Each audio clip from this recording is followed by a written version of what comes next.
Troisième histoire. DMG, bonjour, bonjour la communauté. DMG, likez, partagez.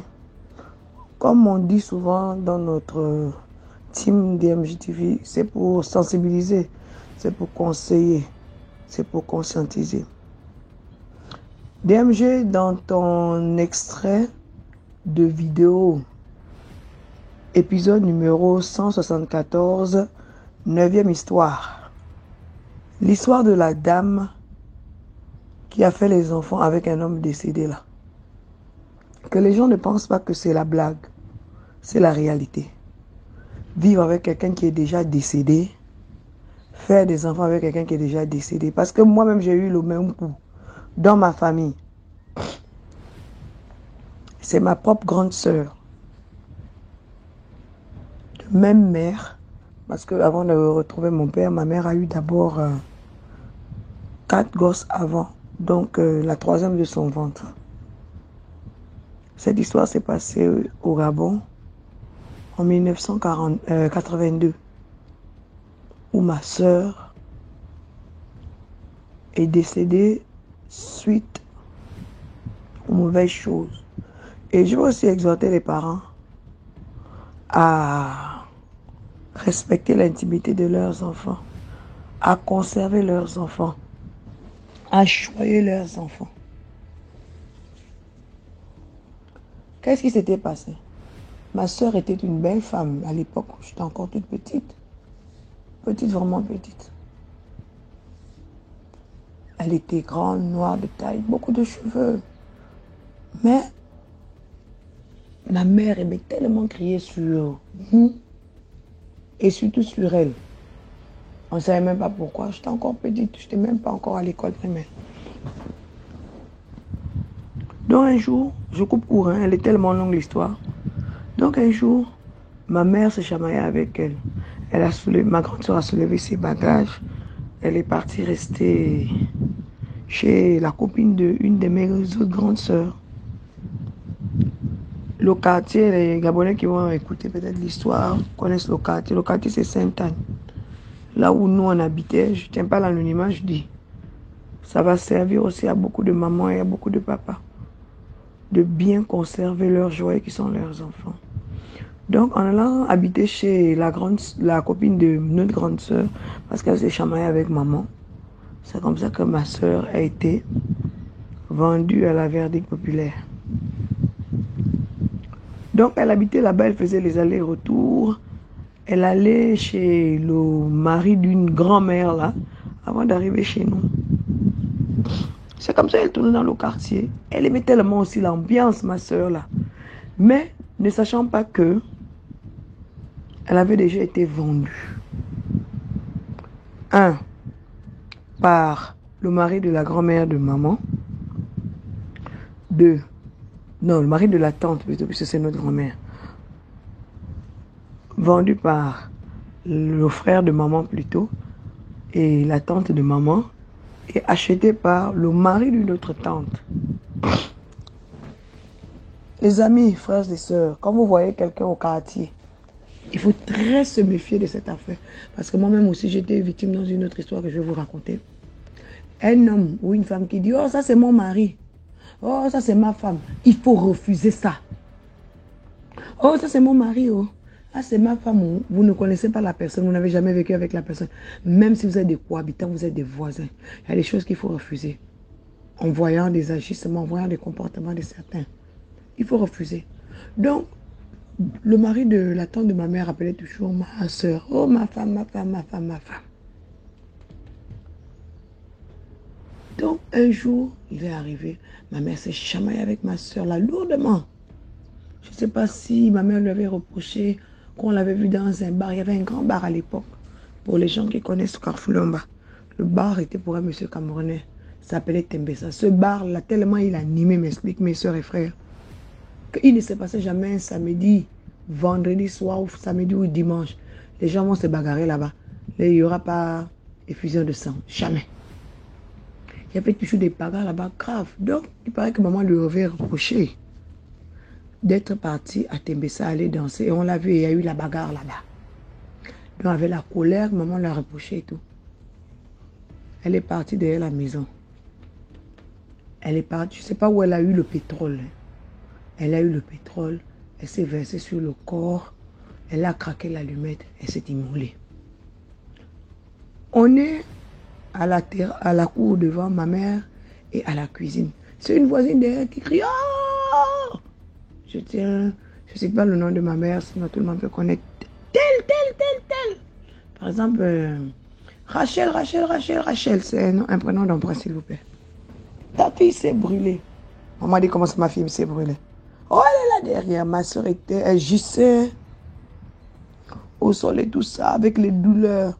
Elle était brûlée à 93 degrés. Parce qu'il y a une grande clinique à l'époque. Bon, il y a une grande clinique, elle existe encore. À l'époque, c'était tout feu, tout flamme. C'était bien là-bas. Comme ils ont un peu amélioré. La clinique Chambrier. On a soulevé ma soeur. On l'a amenée à la clinique Chambrier. Ça a trouvé que le grand-père, le père de maman, était un ministre, bon, il était d'abord directeur de cabinet, très puissant, et elle est ministre. Il a tout pris en charge. On a hospitalisé ma soeur à la clinique Chambrier.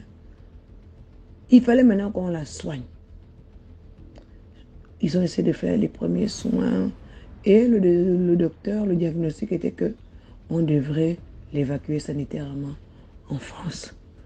Mes mamans, mes soeurs, mes tantes, n'ouvrez jamais vos bouches quand vos enfants sont malades à n'importe qui. Et ce n'est pas un parent vraiment sûr, n'ouvrez pas. On a préparé rapidement les papiers de l'évacuation sanitaire, voyant que le père de ma mère était très puissant, pour envoyer ma soeur en Mbeng. Maman, dans sa longue bouche, n'a pas fermé sa bouche. Elle a rassemblé son frère, sa tante, et dire à sa tante que ma soeur devrait voyager dans au plus une semaine pour aller à Mbeng. C'est là où le cimetière, le Cisco a commencé. Ma soeur est dans la chambre. La journée comme ça, mes autres grandes soeurs et frères disent que c'était bien. À partir de 18 h,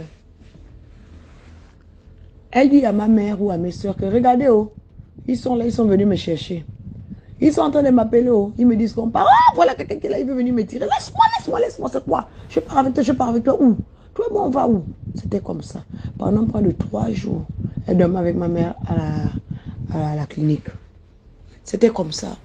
Dès que ma mère arrive, oui, dès qu'une personne arrive, elle commence à crier comme ça. C'est arrivé le jour là où elle est partie. À Mbeng. Il fallait quelqu'un pour l'accompagner. Ma mère était enceinte de à peu près 7 mois et demi, 8 mois. On n'avait on ne peut plus prendre la grossesse. Pardon, on ne peut plus voyager en gros à terme. Si c'est dans les 6 mois, 6 mois, 7 mois, ça peut encore aller. Mais dès qu'on a atteint 7 mois et demi, 8 mois, on ne peut plus prendre l'avion. Donc ma mère était obligée de rester. Et, je ne sais pas, mon grand-père avait des personnes là-bas avec qui ils sont partis sur les bancs, qui devraient l'accueillir, rester avec elle. Et dès que ma mère finissait d'accoucher, elle allait suivre parce qu'elle était vraiment brûlée de partout. Ma soeur est partie. Ma mère a fini de vendre parce que c'est elle qui allait dire à ses parents que ma soeur voyageait. Elle est partie, oui. Excusez-moi, mais l'histoire est assez longue, mais j'essaie un peu d'entrecouper, quoi. Elle est partie. À l'époque, on avait notre perroquet vert qui était la compagnie du Gabon, Air Gabon. Elle est montée dans Air Gabon, elle est partie et tout ça. Elle n'est même pas arrivée à destination.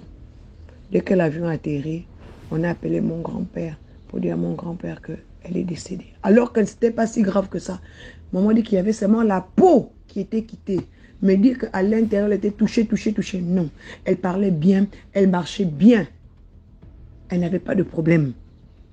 À part seulement ses brûlures. Et même quand tu regardais les brûlures, maman disait que c'était superficiel. Il n'y avait que la peau, la première couche qui était quittée. DMG arrivait à Ben, ma soeur meurt, on appelle ici, on renvoie la dépouille de ma soeur ici. On a fait les cérémonies, tout, on l'a enterré. Entre-temps, avant tout ça là, ma mère nous avait expliqué que quand elle s'est séparée avec le mari de, pardon, le père de ma soeur en question, le monsieur voulait finir avec elle parce qu'elle a refusé le mariage. Elle a refusé le mariage parce que le père de ma mère ne l'aimait pas. Donc quand le mari voulait la tuer, elle était partie chez un tradipraticien avec sa grande soeur et une de ses tantes. C'est comme ça qu'on l'avait blindée, elle. On avait aussi blindé ma soeur là. Que quiconque pouvait toucher ma soeur là devait la suivre. Ou bien aller avoir quelque chose où la chose ne serait pas cachée. On a enterré ma soeur. 82, je vous parle de 82. 82, 83, 84, 85, 86, 87, 88. C'est comme ça que un monsieur arrive. On ne sait pas où il vient. On le voit avec une cousine qui habitait juste à côté de chez nous. Le monsieur arrive, il trouve ma grande sœur aînée. Elle venait à peine d'accoucher.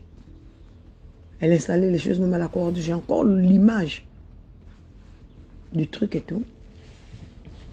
Il demande, et ma cousine dit, ah, je pense que comme on était avec les enfants de une de nos grands-mères aussi, une tante, donc les enfants de la petite sœur de celle qui avait vendu ma soeur. Le monsieur essaie d'expliquer aux enfants en question que non, celle que je cherche, ce n'est pas celle-là. La dame m'a dit qu'elle habitait dans la maison, la première maison, comme chez nous. Vous savez, le quartier de Libreville, hein? C'est pas trop urbanisé, il n'y a pas les trains. Il n'y a pas de vents comme en Afrique de l'Ouest. Il y a des pistes pour arriver dans les maisons des gens. Que la fille qui m'a envoyé là, c'était la copine de mon frère. Donc, il parle de ma soeur qui est décédée depuis 82. Qu'elle m'a envoyé, c'est la première maison là. L'indication, à côté de la première maison, on avait une grande sœur aussi de la famille qui avait son mari qui dansait le bouti. Que c'est à côté de la maison là où on danse le bouti, là, c'est là où elle m'a envoyé. Puis je suis allée demander là-bas, on m'a dit non, c'est pas ici. Après, les gens qui sont là-bas m'ont demandé, ah, allez-y un peu plus devant, un peu plus haut. Il y a des jeunes filles là-bas, c'est comme ça que je suis tombée chez vous. Et j'ai demandé, on m'a dit que ce n'est pas vous. C'est comme ça que dès qu'ils voient ma soeur qui est en train d'installer, parce que maman a fait 3 enfants en premier mariage, et nous, on vient, nous, chez mon père, elle en a fait 7. Elle dit oui, le monsieur dit oui. Celle que je demande, mais elle ressemble à celle-là. Elle est pareille comme celle-là. Parce qu'ils se ressemblaient. Ma soeur dit pardon. Oui, elle ressemble à celle-là. Ma soeur dit celle-là qui moi. Oui, elle vous ressemble cette dame. Ma soeur dit, ah, une dame qui me ressemble. Monsieur venez, il y a un souci. Oh non, c'était juste pour l'apporter les lettres et tout ça là. DMG, je vous ai dit que ma soeur là est décédée en 1982. Le monsieur apparaît en 1988. Il a apporté les lettres que ce frère avait écrites pour ma soeur. Son frère là était professeur en banlieue, quoi, dans une autre, pardon, je dis même banlieue, dans une autre province, la province du Haut-Togo, la deuxième province du Gabon, à Franceville. Donc, le monsieur et ma soeur se sont retrouvés où? Celui qui amène les lettres, le beau-frère en question qui amène les lettres, se sont retrouvés à Jeanne-et-Bourry, c'est un grand hôpital de Libreville. Donc, leur frère sortait avec ma grande sœur qui est décédée. Leur sœur, étant tombée malade, était hospitalisée à Jeanne-et-Bourry. C'est comme ça que ma grande sœur, le frère du monsieur et le beau-frère qui amène les lettres vont se retrouver à Jeanne-et-Bourry voir la belle-mère. Bon, la belle-mère, puisque c'est la grande sœur de son copain, du copain à ma soeur qui est décédée. Le monsieur dit non, elle a même amené les oranges et tout ça, la machin pour venir. En fait, il a commencé un peu à parler comme une pipelette, comme s'il voulait un peu dérailler. Ma soeur a dit, mon frère, Venez, asseyez-vous. Il allait s'asseoir. Oui, expliquez-nous. Mais non, ma soeur en question, je ne peux pas cacher le nom parce que ça me fait tellement mal. Et les gens vont savoir et tout que c'est moi. Ma soeur en question, je ne peux pas cacher son prénom, elle s'appelait Francine. Que c'est Francine qui m'a donné les lettres, qui m'a dit de venir et tout ça. La ma soeur dit, mais elle vous a demandé de venir ici chez nous. Non, elle m'a indiqué en bas, la première maison là. Là. Parce qu'on voyait la maison de chez nous. La première maison là où on danse le bouti là, à côté là, c'est là où elle m'a dit que elle était. C'est là où elle vit. Avec sa grand-mère et son grand-père. DMJ. Ma soeur a commencé à pleurer.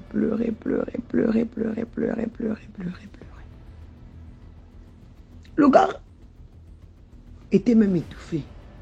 C'est comme ça qu'elle a dit à mon frère d'aller appeler ma mère. Ma mère était au marché. Elle était grande commerçante au marché de Montboîte. Le marché de Montboîte, c'était pas loin de chez nous. Mon frère est parti appeler ma soeur. Et ma mère. Ma mère est arrivée. Le monsieur a répété tout ce que le monsieur nous a dit. Que la go, elle sortait avec son frère. Son frère est professeur, il enseigne dans dans un lycée là-bas, dans la deuxième province. La deuxième province du Gabon, Franceville, c'est le G2. Donc, elle a dit que de temps en temps, puisque mon frère est reparti sur Franceville, s'il y avait des courriers, ou il y avait des nouvelles, ou il y avait quelque chose que son frère devait envoyer, le frère du monsieur devait envoyer, on devait venir lui remettre ça à la maison en question. On la connaissait très bien, là-bas. Ma mère a crié, ma mère est tombée dans les pommes. Que mon Dieu, qu'est-ce que j'ai encore fait? C'est de ma faute. C'est ma bouche qui m'a trahi. Entre-temps, avant que le monsieur là n'arrive, il y avait beaucoup d'événements qui s'est passé dans la maison chez nous. Quelquefois, le matin, on sort, on trouve les pas qui quittent de la douche, qui sortent. On ne sait pas la personne qui s'est lavée. Maman prépare la nuit. Le lendemain matin, elle vient, elle trouve, on a mangé la nourriture. Jusqu'à ce même qu'un monsieur du quartier avait dit à ma mère que c'est toi-même qui as tué ta fille. Tu l'as mis dans le commerce. Tu fais venir les grands camions de bananes et tout ça là, du Cameroun. Toi-même, tu as liquidé ta fille, tu as mis dans le compte. Donc, quand ils ont tué ma soeur, qu'est-ce qu'ils ont fait?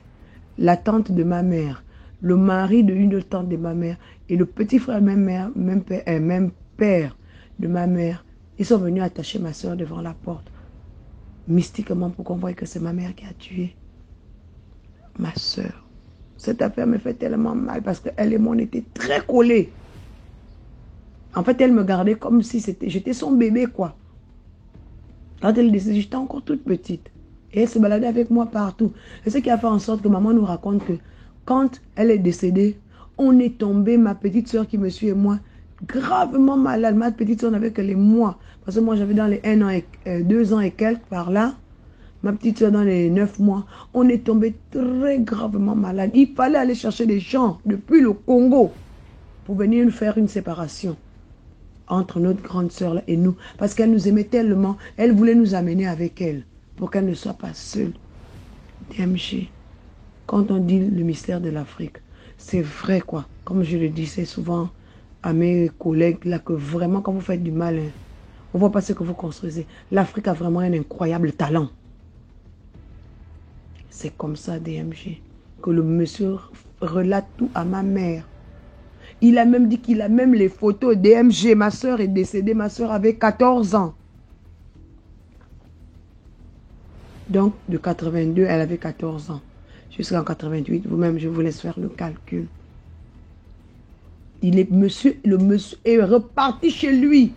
Aller prendre les photos qu'il avait prises à ma soeur. Parce que ma soeur aimait tellement danser. Il paraît que ma soeur, donc dans sa mort, était dans un groupe d'animation, quoi. Comme chez nous, ici, on a les groupes socioculturels. Et le 12 mars, c'est l'anniversaire du PDG, donc le parti en place au Gabon, pour ceux qui connaissent. Donc ma soeur était partie et tout, parce que les trucs se faisaient le 12 mars et le 11 mars. Non, le 11 mars, on dansait. Et le 12 mars, c'était le défilé paracivil.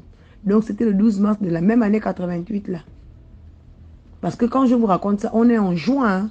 Ma tête est encore bien fraîche. On est en juin 88. C'est là où le monsieur là apparaît chez nous.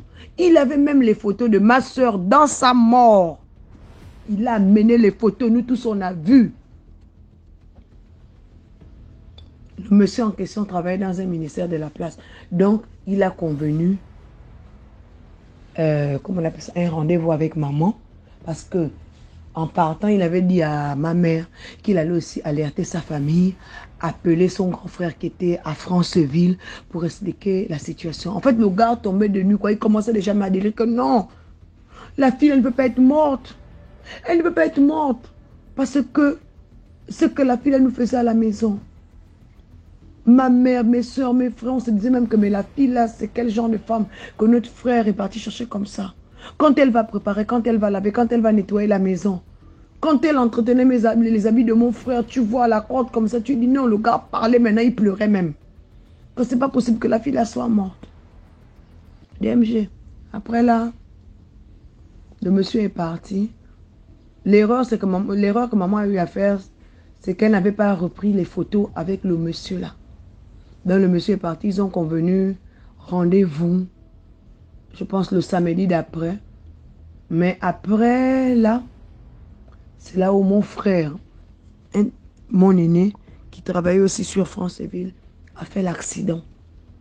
Et du coup, l'affaire, ma mère a laissé ça comme ça. Là où elle avait pris rendez-vous avec le monsieur, elle ne s'est jamais présentée. Je ne sais pas ce qu'est devenu le monsieur. Jusque là où on vous parle. Donc ces affaires-là ne sont pas à négliger, DMG. Mes chères sœurs, cousines, tantes, maman, fermons la bouche sur nos enfants. Je vous jure que quand je revois encore les photos de ma soeur là, quand j'étais petite avec elle, non, si ma soeur avait vécu jusqu'à aujourd'hui, elle devait être une très grande femme, une grande dame. Mais la mort ne vient jamais de loin. Protégeons nos enfants. Parce que si ma mère n'était jamais allée dire à sa tante et à son frère que l'enfant va voyager, l'enfant va aller en bain, on n'allait pas donner le coup de grâce. Ils avaient déjà eu ma soeur une partie quand ils l'ont enlevé le cœur. En fait, ils ont détourné son cœur. Ils l'ont mis un cœur où elle devait se fâcher et tout ça là. Un cœur là où elle devait être, je m'en fous, elle se baladait partout. C'était juste pour un pousson pour la tuer. Après, ils l'ont brûlé. Je pense 2 ans après, le monsieur en question, le mari de ma tante là, a commencé à voir, de ma grand-mère en question, la tante de ma mère là, le monsieur à qui on a vendu ma soeur là, a commencé à délirer, il mangeait ses caca, c'est devenu bizarre, après il est mort.